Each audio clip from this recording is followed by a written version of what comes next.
इसके बार में आज चुनावी मैदान में दिग्गज हुंकार भरने वाले हैं। दरभंगा, समस्तीपुर और बेगूसराय में अमित शाह की चुनावी सभाएं होने वाली हैं। वहीं मुख्यमंत्री नीतीश कुमार नालंदा में रोड शो करते हुए नजर आएंगे। हरनौत में उनकी सभा है। आपको बताते चले हायाघाट, बाढ़ और छपरा में मुख्यमंत्री योगी आदित्यनाथ,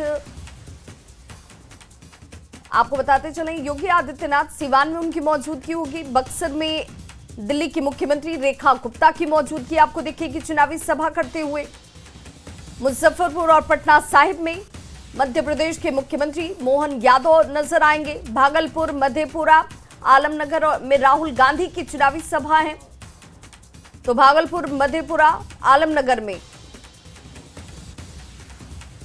मुजफ्फरपुर और दरभंगा में राहुल गांधी की चुनावी सभा है। वहीं समस्तीपुर, मुजफ्फरपुर और मधेपुरा में तेजस्वी यादव चुनावी जनसभा करने वाले हैं। पूर्णिया में बाबूलाल मरांडी चुनावी जनसभा करते हुए आपको दिखेंगे।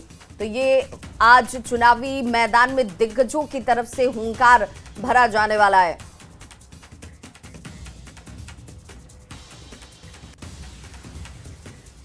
अब बात प्रशांत किशोर के 2 वोटर आईडी की, जिसको लेकर बवाल मचा है। एक अंग्रेजी अखबार में यह दावा किया गया है कि प्रशांत किशोर के पास 2 वोटर आईडी है, जिसे लेकर अब विरोधी उन पर हमलावर हैं। रिपोर्ट दिखाते हैं।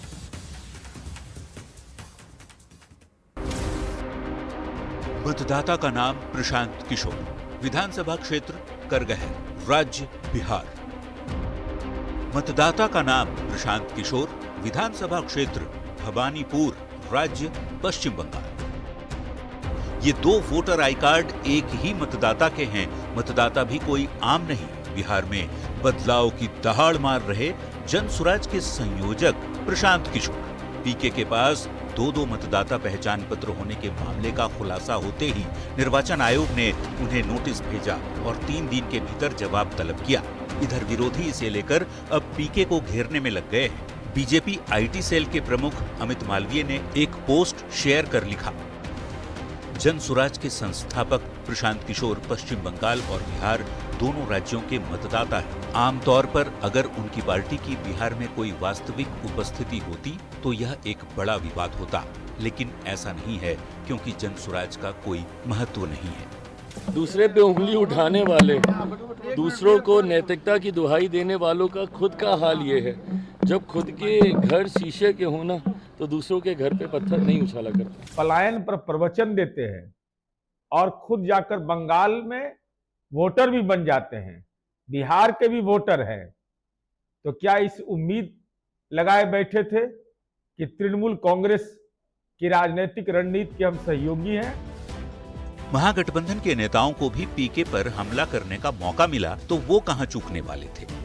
अब आप चुनाव आयोग को जवाब दीजिए कि एसआईआर के बाद भी आपका पश्चिम बंगाल में और करगहर विधानसभा में 2 जगह नाम कैसे आ गया। इस पूरे मामले पर प्रशांत किशोर का क्या कहना है, ये भी जरा सुन लीजिए। 2019 से अपने गांव कोनार के वोटर हैं। 2 बरस हम बीच में कलकत्ता में थे तो वहां के वोटर थे।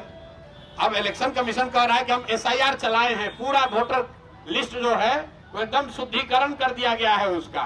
तो उसके हिसाब से प्रशांत किशोर का नाम कोनार में करगहर विधानसभा में अंकित है। जाकर आप डाउनलोड करके देख लीजिए। हमको गिदड़ भपकी देने के लिए एक नोटिस भेजे हैं, तो भैया नोटिस काहे भेज रहे हो, पकड़ के अरेस्ट कर लो, देख लेंगे। लालू नीतीश सरकार पर सवाल खड़े करने वाले प्रशांत किशोर अब अपने मतदाता प्रमाण को लेकर चौतरफा घिरते नजर आ रहे हैं। देखना होगा निर्वाचन आयोग के नोटिस के जवाब में पीके की क्या प्रतिक्रिया होती है। पटना से संवाददाता रवि एस नारायण और आनंद अमृतराज के साथ ब्यूरो रिपोर्ट, न्यूज़ 18। एआईएमआईएम के चीफ असदुद्दीन ओवैसी ने गोपालगंज विधानसभा क्षेत्र के छुटका साखे में जनसभा की और इस दौरान उन्होंने आरजेडी पर जोरदार तरीके से हमला किया।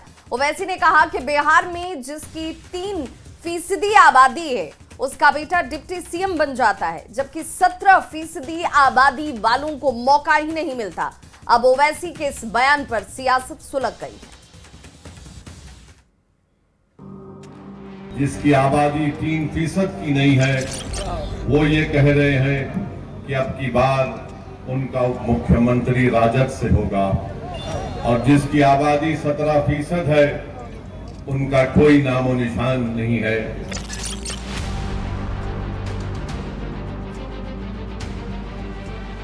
बिहार में चुनाव कौन जीतेगा ये तय होने में अभी करीब 2.5 हफ्ते का वक्त बचा है, पर कौन किस पद पर बैठेगा इसे लेकर खूब सियासत हो रही है।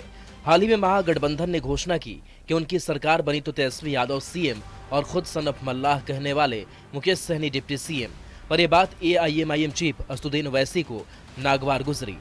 बिहार में कहता है कि अब के बार मल्लाह का बेटा डिप्टी चीफ मिनिस्टर होगा, तो मैं पूरे आप तमाम से एक सवाल और एक फिक्र देकर जाना चाहता हूं कि क्या आदम का बेटा मुख्यमंत्री नहीं हो सकता? क्या अब्दुल का बेटा मुख्यमंत्री नहीं हो सकता? क्या मोहम्मद का बेटा मुख्यमंत्री नहीं हो सकता? क्या अनस सलाम आपका विधायक नहीं हो सकता? ओवैसी ने बिना तेजस्वी और मुकेश सहनी का नाम लिए महागठबंधन पर जोरदार निशाना साधा। महागठबंधन ने ओवैसी के इस बयान को बेमानी बता दिया और ओवैसी को बीजेपी का एजेंट। तो हम उन लोगों के साथ हैं जो हमारे साथ हैं, देश के वो 68% लोग जो इस सरकार और इस व्यवस्था के खिलाफ मुसलमानों के लिए लड़ रहे हैं। आप ओवैसी जी का कोई एक बयान बता दीजिए जिसमें उन्होंने शिक्षा, चिकित्सा, रोजगार जैसे जरूरी मुद्दों पर बात की हो। वो आदमी सिर्फ कम्युनल एजेंडे पर बात करता है, जैसे भाजपा के लोग बात करते हैं। वो भाजपा की मदद करने के लिए देश के हर राज्य में वो आदमी पहुंच जा रहा है। ओवैसी साहब, आप शायद तेजस्वी जी के बयान को नहीं सुने हैं। तेजस्वी जी ने स्पष्ट रूप से कहा है कि भारतीय जनता पार्टी जो बेचैनी दिखा रही है और जो अल्पसंख्यक हितैषी होने का ढोंग कर रही है, उनकी बेचैनी को हम जल्द ही पूरी तरह से समाप्त कर देंगे। ओवैसी ने महागठबंधन पर टिकट बंटवारे में भी मुसलमानों की अनदेखी का आरोप लगाया। मुसलमान यानी तेजस्वी के MY समीकरण का M और इस M पर ओवैसी की भी नजर है। अब देखना होगा कि ओवैसी की चुनावी चाल RJD का खेल खराब करती है या AIMIM बस वोटकटवा बनकर रह जाता है।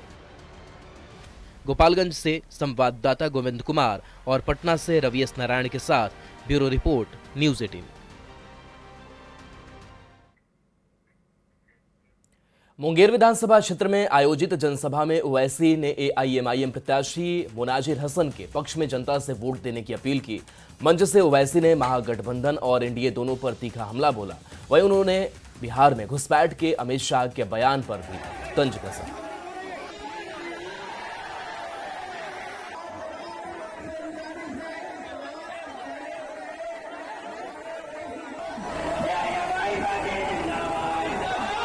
अमित शाह का ये बोलना कि बिहार से हम घुसपैठियों को भगाएंगे, हम अमित शाह को बता रहे हैं कि 11 साल से आपकी सरकार है दिल्ली में, BSF आपके पास है, बॉर्डर की चेकिंग आपके पास है, अगर उसके बावजूद भी बिहार में अगर कोई घुसपैठी घुस जाता है तो उसकी जिम्मेदारी नरेंद्र मोदी, अमित शाह और नीतीश कुमार की है। बिहार विधानसभा चुनाव में बड़ी संख्या में युवा उम्मीदवार उतरे हुए हैं और ऐसे ही उम्मीदवार हैं गायघाट से JT उम्मीदवार कोमल सिंह, जो कि दिल्ली यूनिवर्सिटी से पढ़ी हैं और मल्टीनेशनल कंपनी में काम करती थी, लेकिन सांसद मां और विधायक पापा को देखते देखते राजनीति में इन्होंने भी कदम रख दिया है। जब नीतीश कुमार आए तो कोमल सिंह के भाषण से बेहद प्रभावित हुए और पीठ थपथपाकर आशीर्वाद भी दिया। कोमल सिंह और वीणा सिंह से बात की संवाददाता आनंद अमृतराज ने। तो इस बार के विधानसभा चुनाव में कई युवा अपनी किस्मत आजमा रहे हैं। JDU से कोमल सिंह गायघाट के उम्मीदवार हैं, युवा हैं, काफी सपना भी है और ठीक इनके पीछे इनकी मम्मी भी हैं जो वैशाली से LJPR की सांसद हैं। कोमल जी, राजनीति में आना कैसा लग रहा है? जन सेवा, लोगों के बीच समाज सेविका के रूप में 2019 से मैं लगातार लोगों के बीच रही, उनकी सेवा कर रही थी और आज मुझे NDA ने मौका दिया, मुझे अपना आशीर्वाद लेकर जनता के बीच लोगों का आशीर्वाद लेने भेजा है और मुझे बहुत आशीर्वाद मिल रहा है सबका। मतलब मुख्यमंत्री ने आपकी काफी तारीफ की, पीठ थपथपाया, कैसा लगा? बहुत अच्छा लगा। ये जो मैं हमेशा कहना चाहती थी, क्योंकि लोग बहुत कुछ बोलते हैं, जब क्षेत्र में घूमते हैं तो विपक्षी बहुत तरह का आरोप लगाते हैं, लेकिन मैं हमेशा बोलती थी कि सरकार लोगों की योग्यता देखकर, कोई भी पार्टी योग्यता देखकर, उसके कर्मों को देखकर, उसकी निष्ठा को देख के, उसकी नीति और नियत को देखकर किसी को सरकार टिकट देती है और जनता के बीच भेजती है, और तभी भेजती है जब जनता भी उसके साथ होता है। और आज ये पीठ थपथपा के माननीय मुख्यमंत्री जी ने ये साबित कर दिया है कि उन्होंने मुझे योग्यता के दम पे और लोगों का आशीर्वाद इन लोगों के बीच भेजा है। बेटी चुनाव लड़ी, कैसा लग रहा है? बहुत अच्छा लग रहा है। नींद आ रहा है आपको कि भाई बेटी का क्या होगा? काम तो करते हैं, हमारे पास और लैबिलिटी है जो हमारे पार्टी के लोग। ईमानदारी से बताइए, बेटी को पूरा मदद करी, टाइम दे रही है उतना जितना इनको चाहिए? जितना चाहिए उतना तो नहीं दे रहे हैं, लेकिन लोगों से पुराना संबंध है, यहाँ से एमएलए है, सक्षम है, बेटी मेरी सक्षम है जो चुनाव लड़ रही है। पीएम मोदी 30 अक्टूबर को बिहार दौरे पर आ रहे हैं। पीएम मोदी मुजफ्फरपुर के बरूराज विधानसभा जाएंगे, जहां मोतीपुर चीनी मिल मैदान से जनसभा को संबोधित करेंगे। पीएम मोदी के मुजफ्फरपुर आगमन को लेकर तैयारी जोर शोर से चल रही है। मोतीपुर चीनी मिल मैदान में पीएम की सभा के लिए 3 बड़े जर्मन हैंगर पंडाल बनाए जा रहे हैं। वहीं 3 हेलीपैड भी बनाए गए हैं। तमाम अधिकारी कार्यक्रम स्थल का जायजा ले रहे हैं। सभा में करीब 2 लाख से ज्यादा लोगों के पहुंचने की उम्मीद है। देखिए संवाददाता प्रियांक सौरभ की इस रिपोर्ट। भारत के प्रधानमंत्री नरेंद्र मोदी 30 अक्टूबर को मुजफ्फरपुर आ रहे हैं। मुजफ्फरपुर के बरूराज विधानसभा क्षेत्र के मोतीपुर चीनी मिल मैदान में वह चुनावी जनसभा को संबोधित करेंगे और इसको लेकर बीते कई दिनों से तैयारी जोर शोर से चल रही है। तस्वीर हम आपको दिखा दें, यह तस्वीर आप देख सकते हैं मुजफ्फरपुर के मोतीपुर चीनी मिल मैदान की यह तस्वीर है, जहां पर पीएम के आगमन को लेकर तैयारी जोर शोर से हो रही है। और अभी देख सकते हैं कि 3 अलग अलग जर्मन हैंगर पंडाल बनाए गए हैं। एक काफी लंबा और चौड़ा जर्मन हैंगर पंडाल बनाया गया है, जिसमें आम पब्लिक रहेंगे और इधर भी पब्लिक रहेगी और उधर भी रहेगी।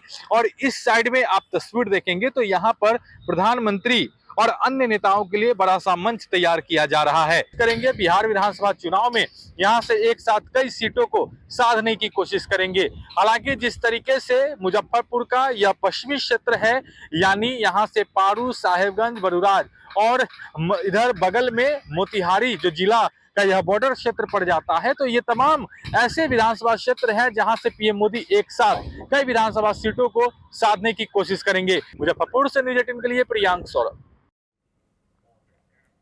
तो बिहार विधानसभा चुनाव में कब्रिस्तान की जमीनों का मुद्दा भी खूब गरमाया हुआ है। जेडीयू के एमएलसी खालिद अनवर ने आरजेडी पर आरोप लगाया कि उनके नेता कार्यकर्ता मुंगेर, छपरा, पटना और नालंदा समेत कई जिलों में कब्रिस्तान की जमीन पर कब्जा कर खटाल चलाते हैं और दबंगई करते हैं। उन्होंने कहा कि नीतीश सरकार ने विवादित कब्रिस्तानों की घेराबंदी कर हिंदू मुस्लिम तनाव को कम किया है, जबकि आरजेडी ऐसे विवाद को बढ़ावा देती है।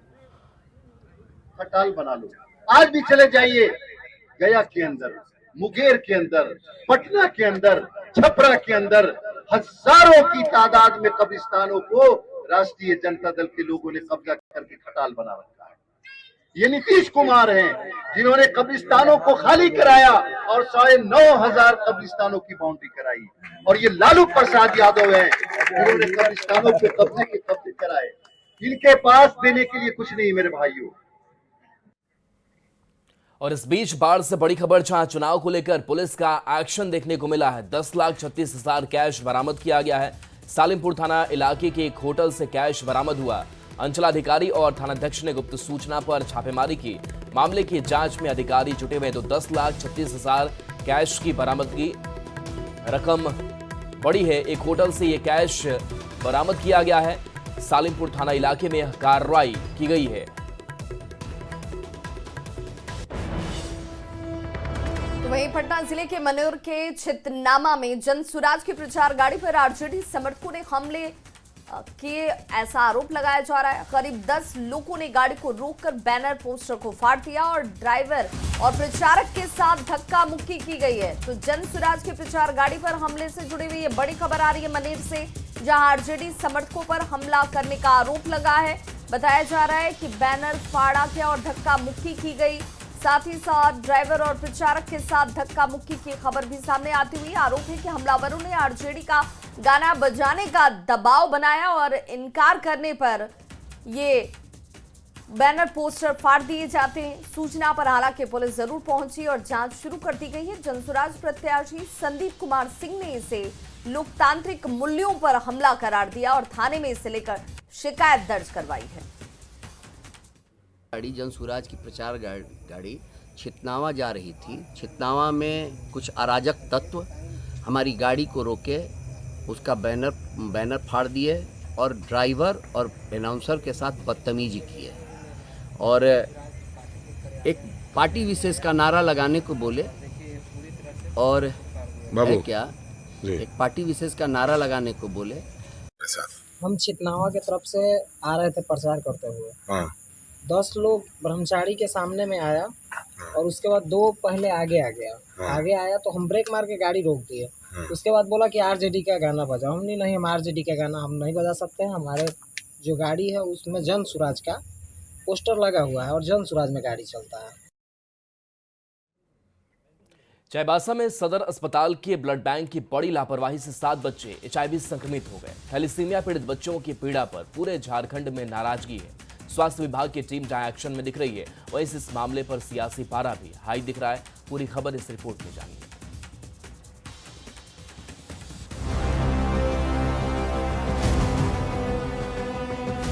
चाईबासा में थैलीसीमिया पीड़ित बच्चों के HIV संक्रमित पाए जाने और मासूमों के साथ स्वास्थ्य विभाग के खिलवाड़ से पूरे झारखंड में नाराजगी दिख रही है।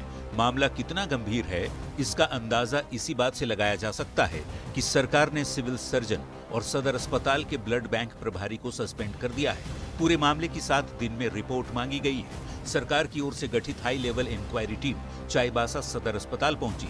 स्वास्थ्य विभाग की विशेष सचिव डॉक्टर नेहा अरोड़ा ने ब्लड बैंक की जांच की। साथ ही ब्लड बैंक में किट से जांच पर रोक लगाते हुए घटना को दोहराने से बचने पर भी जोर दिया।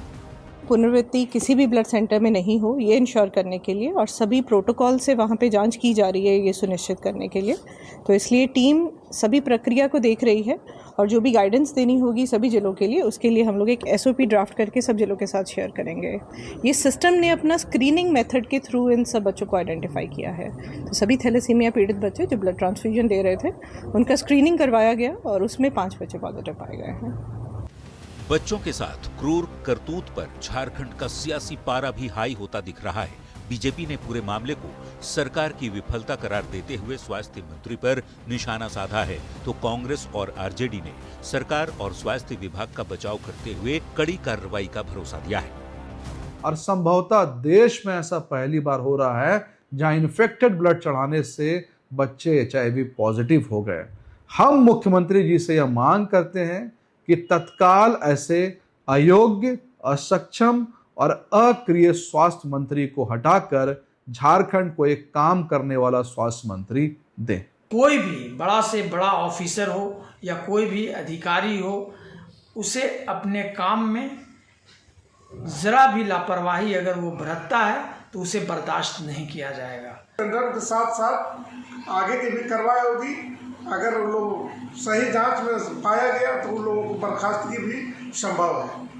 चाईबासा की घटना से सबक लेते हुए स्वास्थ्य विभाग की ओर से अभी ब्लड बैंक में किट से जांच करने पर रोक लगा दी गई है और एलाइजा टेस्ट से जांच करने का निर्देश दिया गया है। ब्लड डोनर की लिस्टिंग की जा रही है। साथ ही ऐसी घटना नहीं दोहराई जाए, इसे लेकर सभी ब्लड बैंक के लिए SOP भी जारी किए गए हैं। उम्मीद की जानी चाहिए कि HIV पीड़ित बच्चे जल्द स्वस्थ हो जाएं। अगर उनकी तबीयत बिगड़ी तो चाईबासा का मामला काफी गंभीर भी हो सकता है। न्यूज़ 18 के लिए चाईबासा से रुपेश प्रधान के साथ रांची से निरंजन सिंह की रिपोर्ट। तो बिहार में किसकी बाहर में खबरों का सिलसिला लगातार जारी है। यहां रुकने एक छोटे से अंतराल के लिए बने रहिए हमारे साथ।